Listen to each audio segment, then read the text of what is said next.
Assalamualaikum warahmatullahi wabarakatuh. Kembali lagi di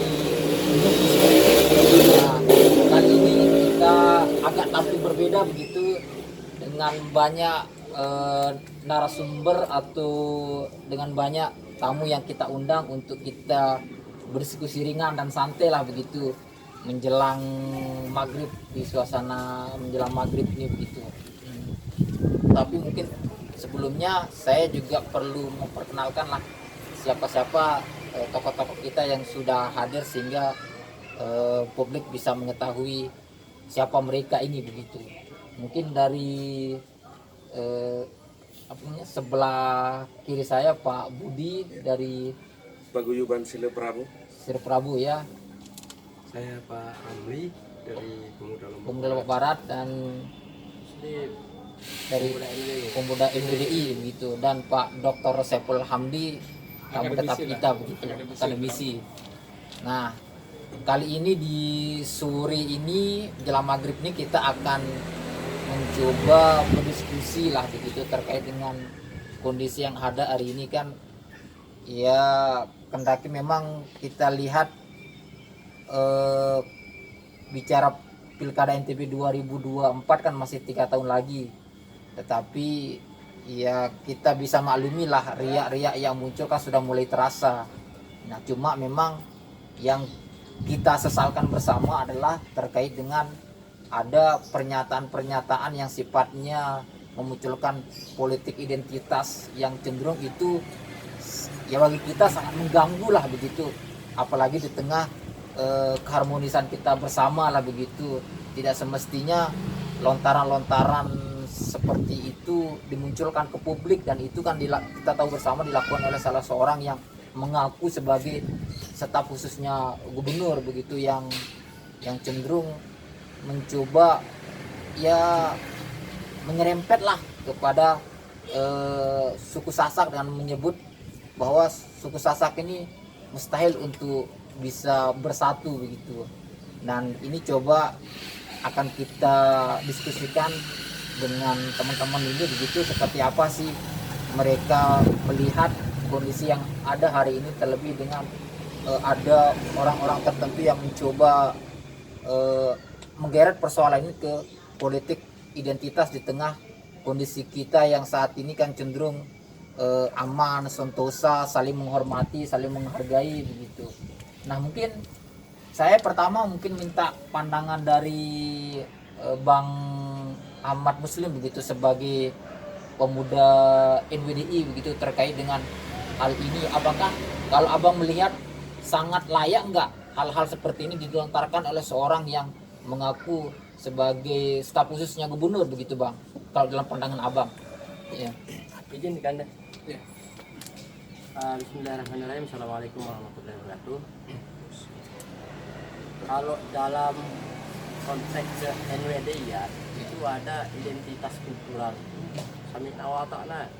Kalau berbicara politik maka itu menjadi prinsip yang harus dipegang. Sami'na wa ta'na itu dia terstruktur sampai threshold. Tapi dalam kondisi beberapa minggu ini kan ada oknum yang memunculkan politik identitas. Sejarah Pilkada NTB di Lombok khususnya tidak ada kemudian perbedaan politik yang memecah kesukuan ini. Kita tidak pernah berkonflik dengan atas nama kesukuan karena perbedaan politik, tidak pernah. Jadi kalau itu muncul berarti ada yang dengan sengaja mencoba membuka puzzle-puzzle kekuatan sosial ini, dan itu sangat berisiko bagi saya. Sangat tidak wajar dilakukan oleh oknum kelas wajar, apalagi status. Jadi porsinya dia sebagai status mestinya kan harus mampu melihat, memotret ini kan ada kepentingan politik yang dipaksakan ya. Ada kepentingan politik yang dipaksakan yang tanpa dia harus melihat kondisi sosial masyarakat. Menyinggung satu suku itu menjadi bagian dari proses upaya memecah belah secara sengaja, kalau saya menafsirkan itu, dan kami menentang itu. pemuda NUDI secara pribadi sangat mengecam itu. Apalagi kalau misalnya nanti dari Pak Budi, dari Paguyuban Sile Prabu merasa keberatan, akan itu bisa jadi besar dan berkelanjutan. Maka saya mewakili teman-teman pemuda NUDI, mari kita coba ciptakan kondisi yang menunjukkan bahwa kita ini orang beretika, beradab. Ya. Saya pikir itu begitu. Ya. Nah, ini kan kalau kita baca postingannya yang mengaku staf sus ini kan kata-kata mustahil lah Lombok itu bisa bersatu. Sasak itu bisa bersatu. Seolah-olah kan kita, asumsi saya begitu pribadi, kita ini orang yang suka berkonflik, terus tidak senang akur, tidak suka bersatu begitu. Nah, kalau pandangan abang sendiri dari paguyuban Sile Prabu, seperti apa abang melihat upaya-upaya orang-orang yang mencoba untuk bagaimana bisa kita tanda kutip kita lah orang Sasak gitu bang? Ya. Jadi begini, saya ingin membuka dengan satu fakta sejarah ini. Ya. Ketika suku Sasak ini bersatu, kekuatan lebih besar daripada politik saat ini pun bisa keluar dari bumi Sasak ini kan. Bisa hancur gitu. Sejarah ini. Nah, kalau kita berbicara sejarah tetapi ini kan, ketika Sasak ini sudah bersatu sulit. Nah, artinya jangan sampai kemudian dengan hal-hal seperti ini dipancinglah semangat-semangat yang seperti itu sehingga menimbulkan sesuatu yang berdampak negatif terhadap keberlangsungan kita di NTB ini begitu. Apalagi dengan statement yang dengan membusungkan dada mengatakan saya ini staf khusus begitu kan. Dan suku yang disebut di situ begitu kan. Kalau misalkan tidak langsung menyebut suku ya kita tidak merasa bagaimana kan begitu. Tapi ketika dia mengatakan suku yang dibahas di sini, kami buka dengan mari kita flashback sejarah. Bagaimana kemudian kita bisa dari Lombok ini, dari suku Sasak ini kita bisa mengusir kekuatan yang jauh lebih besar. Itu ketika Lombok sudah bersatu, begitu kan. Nah, ke depan ya harapan kami hal-hal seperti ini terlebih-lebih itu berkaitan dengan politik ya. Jangan sampailah ada hal-hal yang seperti itu begitu kan, karena mohon maaf kalau kita yang sama-sama muda punya pemikiran yang berbeda mungkin memahami itu timbullah hal-hal yang tidak diinginkan, ini yang bahaya begitu kan. Artinya jangan sampai kemudian dengan statement-statement yang kalau bahasa saya ini sebagai seorang Lombok ini murahan bahasanya. Kalau ini mau dipriming ke arah politik ini terlalu murahan. Kita harus menyebut suku. Kenapa tidak yang lain saja kalau memang dia ingin kelihatan ke permukaan kan begitu. Tetapi tidak harus menyebut suku begitu. Nah, artinya ke depan ya kita berharap lah kalau misalkan artinya lebih cerdik lah memilih statement yang ingin disampaikan sehingga tidak ada kesan bahwa kita ini berkotak-kotak. Kalau orang Lombok bilang jangan sampai kita kayak Cerake. Cerake itu kan berkotak-kotak, di situ ada lainnya. Nah, jangan sampai dengan isu kesukuan ini kita seperti di kotak-kotakan begitu. Terpancing emosi dan segala macam. Nah, ini Pak Dokter. Kalau kita lihat ini kan ada upaya memang dari pihak-pihak tertentu lah begitu untuk bagaimana mencoba menggiring persoalan pilkada ini ke politik identitas begitu, karena memang kita ketahui sendiri kan meski 3 tahun lagi tapi dinamika sudah muncul begitu. Nah, kalau dari pandangan Pak Dokter sendiri ini dinamika politik identitas ini sangat layak nggak dimunculkan di tengah suasana kita yang cenderung harmonis, cenderung saling menghormati, menghargai, tetapi di sisi lain karena alasan-alasan ya hanya untuk bisa meningkatkan elektabilitas seorang kandidat tertentu dengan merendahkan suku atau golongan yang lain gitu, Pak Dokter. Ya Mas Arni, saya kira perlu kita menunjukkan ya fungsi persoalan di sini ketika misalkan ini diucapkan oleh seorang staf sus gitu. Saya kira ini kerugian buat Pak Gub sendiri ya. bagaimanapun seperti yang dikatakan oleh teman kita dari Sila Prabu tadi, bahwa orang Sasak ini kalau dibangunkan berbahaya juga. Ya cuman begini Mas Yani, kalau kita bicara tren politik ya, walaupun kita di negara yang sudah demokratis ya, kita punya sejarah panjang mengenai bagaimana membangun, merekatkan kesukuan-kesukuan yang beragam ini menjadi satu. Nah jangan sampai kemudian justru dengan framing politik ya yang coba mendiskreditkan salah satu suku, saya kira ini akan bisa menimbulkan chaos di masyarakat kita. Tantangan terbesar kita, Mas Yani, saya lihat terutama para politisi ya, kalau misalkan ketika berkuasa, kecenderungan politik identitas itu memang sangat menguat begitu.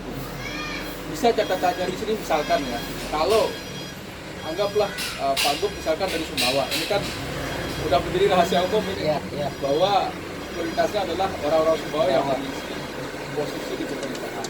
Ini bukan saya ngomong loh, kalau kita berdiskusi bersama teman-teman. Ya, faktanya memang seperti itu. Faktanya seperti itu. Saya nggak tahu kenapa kemudian kedekatan identitas kesukuan ini yang lebih kuat daripada misalkan ya kita bicara agama, ya ini kan sesama Muslim begitu ya, atau bicara tentang persaudaraan ya dalam satu konteks Nusa Dua misalkan begitu ya, Sunda kecil lah, bahwa kita ini masih dalam satu kelompok begitu.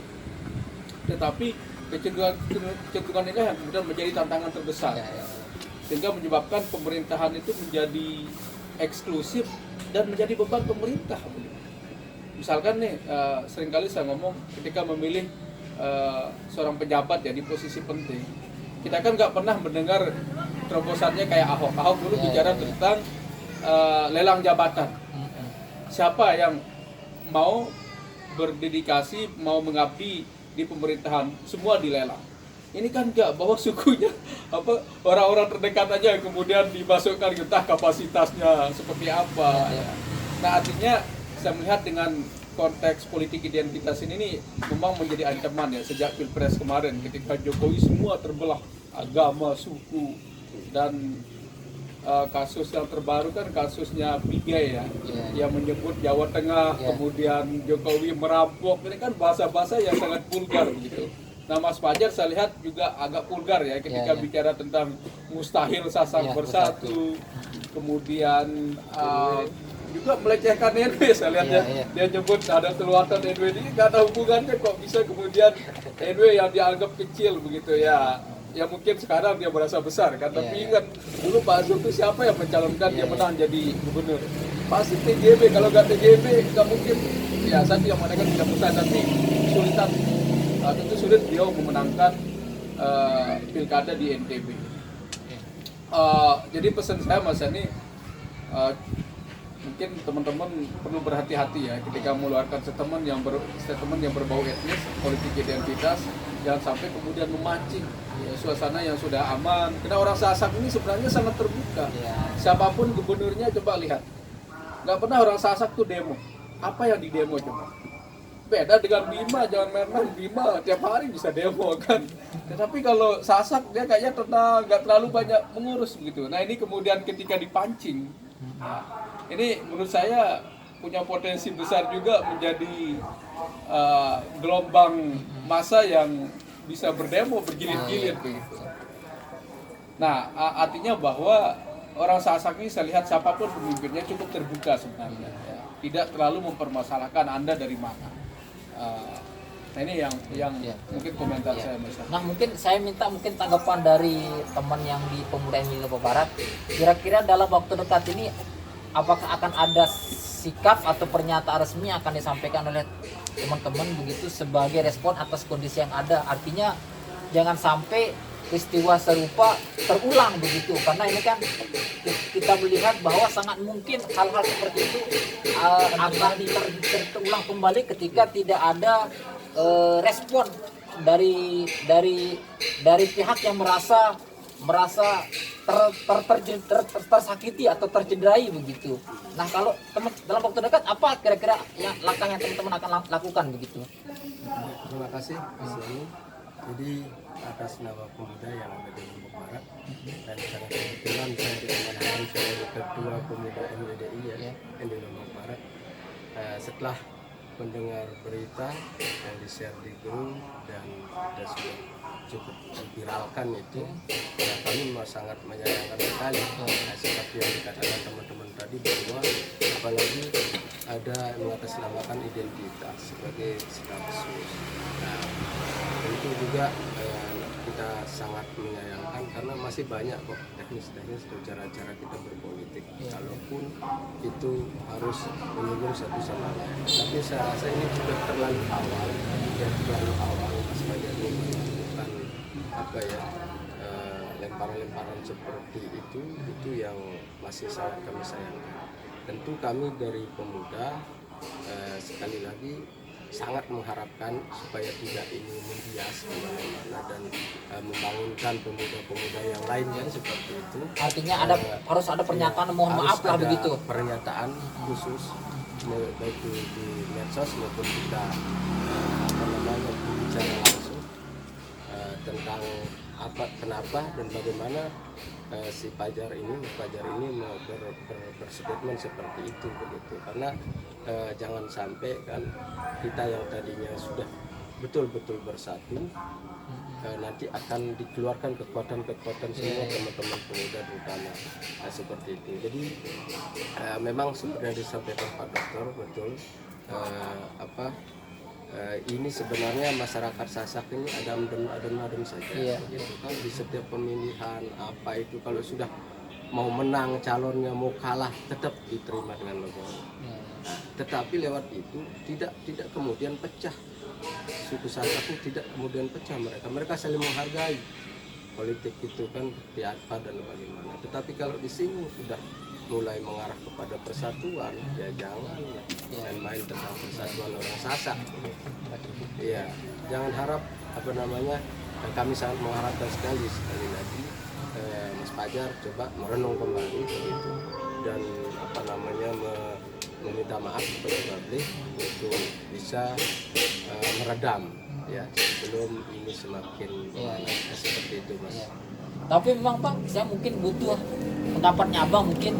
Ini kan kalau bisa kita bilang seperti Abang tadi mengatakan bahwa ini seperti membangunkan macan tidur gitu. Nah, tetapi kalau pandangan Abang sangat mungkin nggak ke depan begitu kita Sasak ini harus betul-betul bersatu begitu, mengusung kandidat yang sama. Tidak menutup kemungkinan untuk itu begitu kan. Artinya satu adalah ketika kita diragukan itu pasti ada timbul semangat untuk sama-sama bersatu begitu kan. Nah terkait masalah statement yang seolah-olah ini mungkin baru bahasa Sasaknya mungkin dengan Sasak tidak saling dukung bantu diri lah begitu. Itu persoalannya. Itu persoalannya kan, sehingga ini menjadi macam dorongan. Jangan sampai nanti ketika Sasak ini sudah bersatu nari langan kan begitu bahasa kasarnya. Kalau sudah Sasak ini bersatu ndak langan, kan begitu bahasanya. Tidak ada jalan yang lain nanti kan. Karena kita pemilik besar ini. Jangan kalau misalkan kita sudah bersatu dan kuat nanti kan kita bisa tidak ada celah mereka untuk masuk. Nah, artinya jangan pancing macan yang sedang tidur begitu kan. Begitu macan sudah terbangun nanti lari kan begitu. Artinya tidak menutup kemungkinan kita pemuda contohnya kami di Paguyuban Seleprat ini misalkan tidak menutup kemungkinan mereka juga bisa melakukan aksi-aksi yang karena kita bisa tersinggung begitu kan bahwa kita lahir dari rahim orang Sasak dan kita menyandang suku Sasak, kemudian itu yang coba diragukan oleh mereka. Ya artinya kita bisa melakukan, kita punya sikap tegas juga begitu kan selaku terutama pemuda Sasak ini begitu. Apalagi contohnya kita di Kuripan itu kan ada Gunung Sasak di situ. Gunung Sasak itu kan suku Sasak, kemudian Gunung Sasak berkaitan itu kan itu menjadi kita bangga loh menjadi orang Sasak itu. Terus kemudian ada statement yang mengatakan bahwa tidak mungkin lah orang Sasak itu bisa bersatu begitu kan. Tetapi kalau mau dibuktikan bisa saja dengan saja. pergerakan kita 2024, dari iya begitu kan. Dan jangan sampai nanti ketika sudah bersatu orang-orang Sasak ini lalu keluar statement wah bagi Sasak doang ini kan begitu. Pasti ada yang begitu ketika Sasak ini sudah bersatu kan.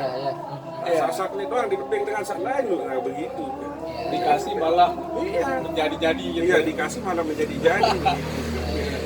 Nah, Bang, dari pemuda begitu, pemuda NWDI.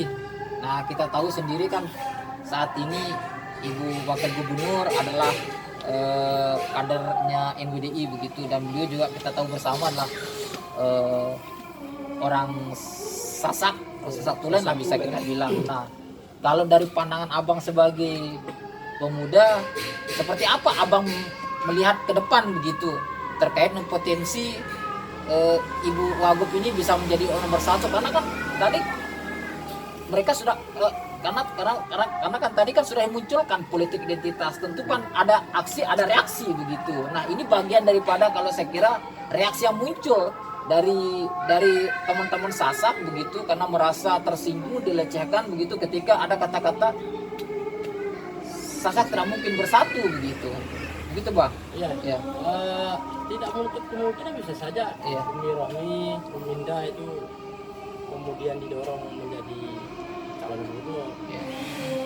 Tapi kalau berbicara itu kan Nahdlatul Wathon Islamiyah bukan partai politik, Iya. bukan ormas yang kemudian tidak menjadi penentu bakal calon atau Iya. calon partai politik lah. Itu nanti di 2024. Hanya saja kalau melihat potensi sumber daya yang dimiliki oleh Nahdlatul Wathon Islamiyah, kita nggak takut kalau Umi Rohmi yang NTB 1 ya. tidak takut, justru dorongan ini sedang muncul ke arah Iya. sana. Makin Hanya kuat saja- lah begitu ya. tambah kuat. Hanya Iya, saja iya. kan sepuh-sepuh kita di NWDI yang paham tentang politik juga harus kita dengarkan. Iya. Masukan analisa politik yang rasional seperti apa, kemudian itu ditelurkan dia dalam satu konsep dalam satu keputusan yang diinginkan oleh organisasi yang direkomendasikan melalui partai politik, mengusung A misalnya. Lalu prinsip balik ke sana tadi bahwa Nahdlatul Wathon Islamiyah identitas kulturalnya itu sambil nawatan. Atau ya. Kalau misalnya ada dinamika kawan-kawan muda yang mengusung Uminda, Rohmi, NTB 1, saya pikir wajar. Iya. Oh, masih jauh kan. Tetapi pada saatnya nanti di saat ada instruksi dari pimpinan tertinggi di organisasi untuk pilihan politik ke sana, kami pasti rapi kok, pasti teman-teman Iya. pasti akan kembali ke sana dalam jalur-jalur organisasi yang melekat identitas Iya, kultural itu. Iya. Pikir itu ya. Ya, Pak Dokter.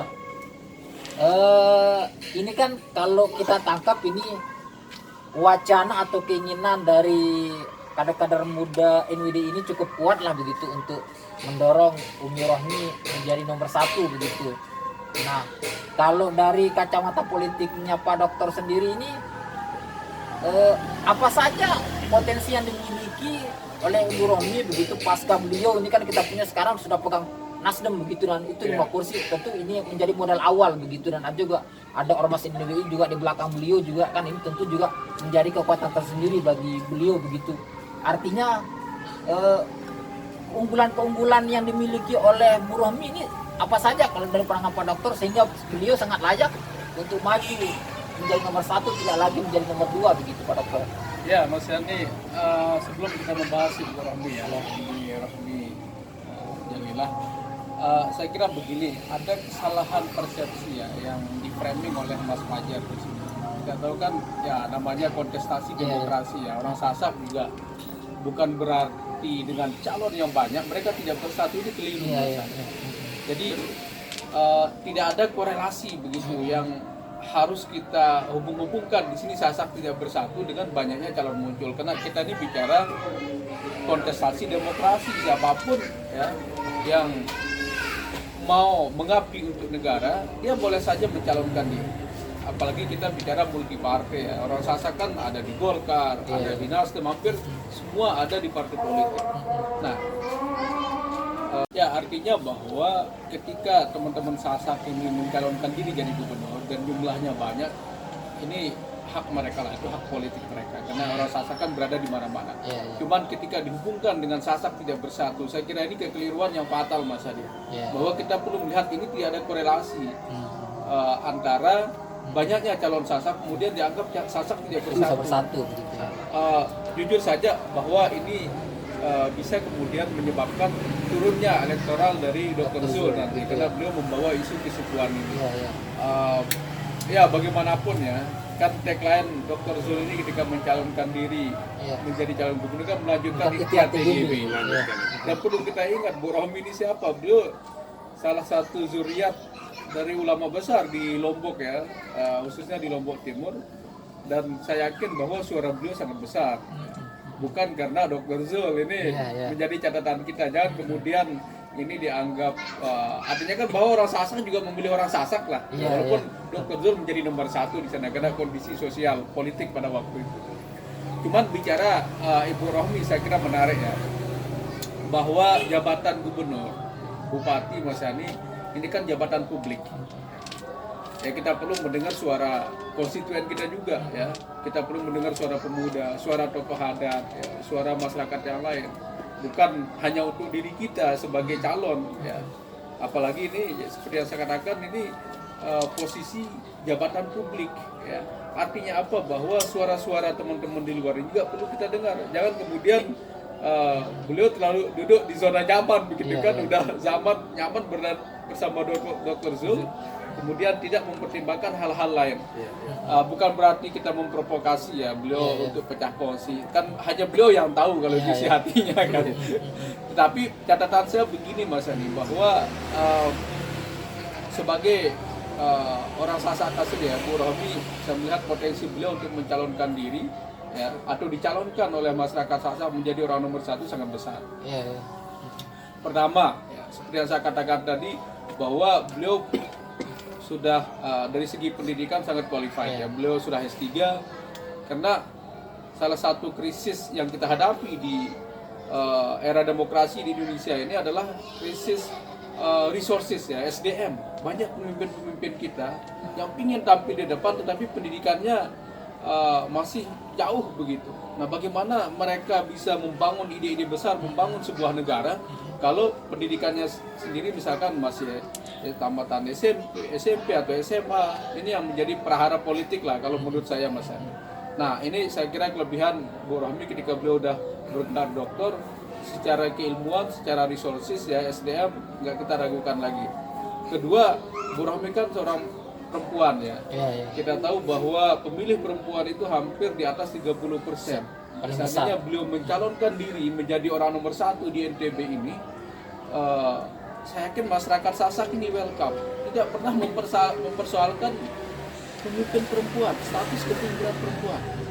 Siapapun dia, bahkan kalau kita lihat legenda-legenda kita di Lombok ini, ya, ada Putri Mandalika, ada Dewi Anjani. Jadi mereka punya posisi strategis ya di sistem struktur masyarakat kita begitu. Ya. Bagaimana kemudian mereka punya peran. Nah, disinilah saya melihat bahwa ketika Ibu Rohmi ini seorang perempuan, ya, seandainya beliau mencalonkan diri, saya yakin bahwa pemilih-pemilih perempuan bisa bergabung ke sana. Nah, kemudian yang ketiga Mas Ani, kalau kita lihat kan beliau juga dari zuriat keturunan ulama besar ya. Ini kan menjadi ikon juga gitu. Di Indonesia ini walaupun ya gender sensitivity itu bukan menjadi faktor utama ya, Megawati jadi presiden kena siapa? Kena Bung Karno. Ya Bu Rohmi jadi wakil gubernur kena siapa ya? Karena ada Maulana Syekh di sana kan.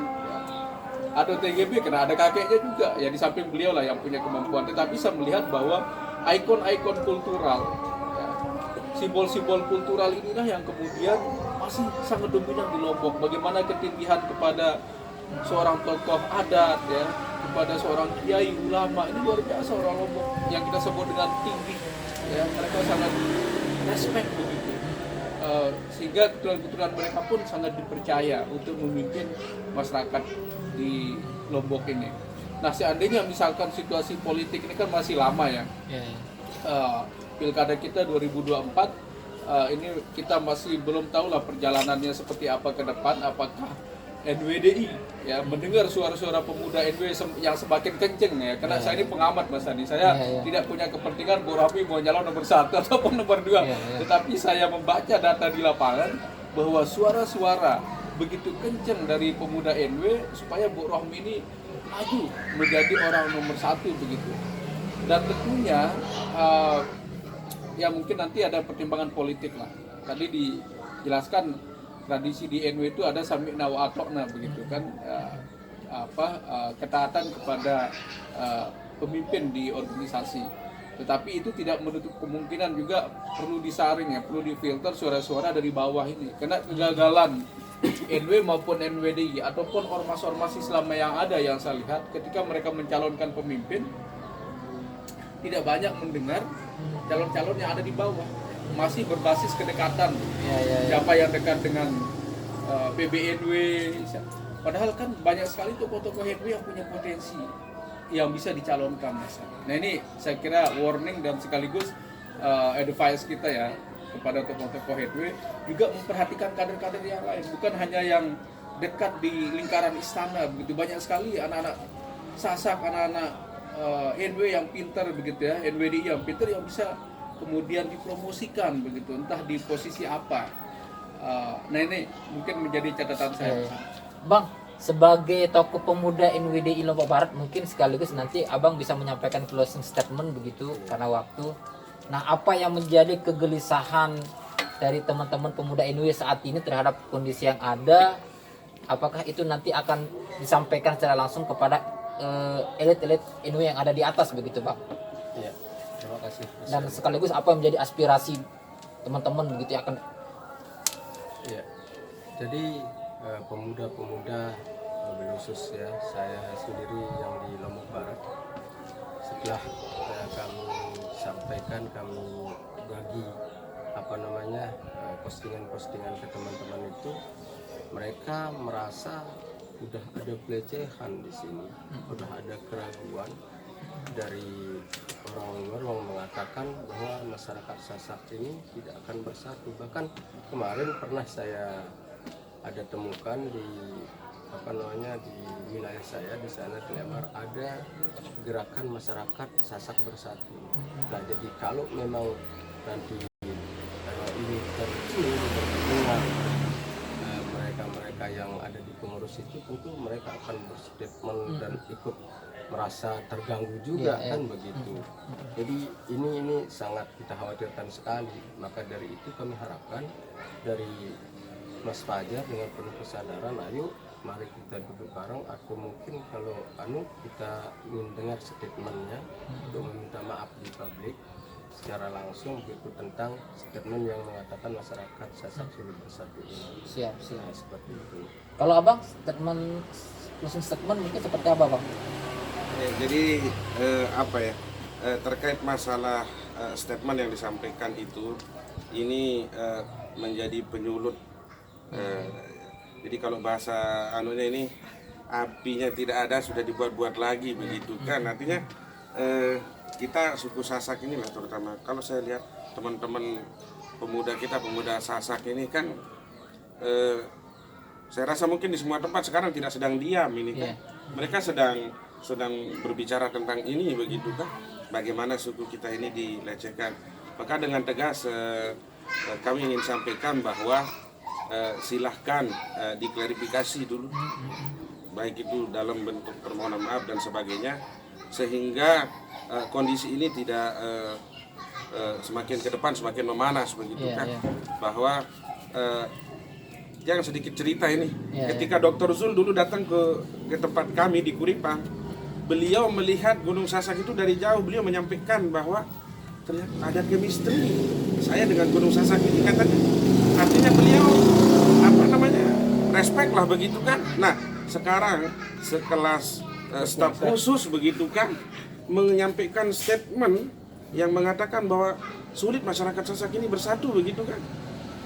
Jangan salahkan nanti ketika ini akan berpengaruh ke Dr. Zul begitu kan.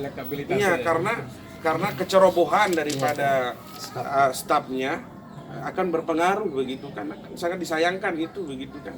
Nah, kepada oknum ataupun yang telah berstatement seperti itu, kami sampaikan bahwa silahkan diklarifikasi sebelum kondisi ini memanas, sebelum kondisi ini menjadi pemicu terjadinya hal-hal yang tidak kita inginkan.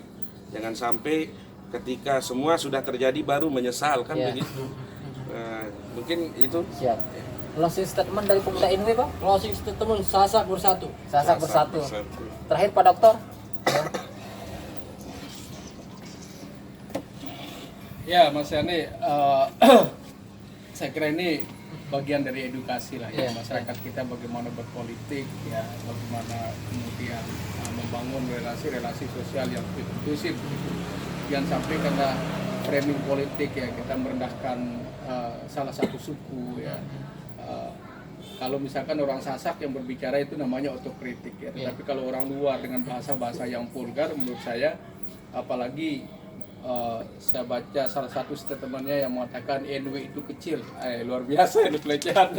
NWD itu kecil katanya, karena coba dibaca di Facebook itu. Artinya saya melihat ada semacam ya meremehkan lah begitu. Jadi mungkin tadi saya setuju dengan teman kita dari Sila Prabu tadi bahwa perlu ada klarifikasi ya supaya ini tidak melebar kemana-mana begitu. Karena bagaimanapun kalau orang Sasak udah dibangunkan ini sejarahnya Belanda aja bisa diusir begitu. Bali saja yang lama berkuasa harus pulang begitu kan.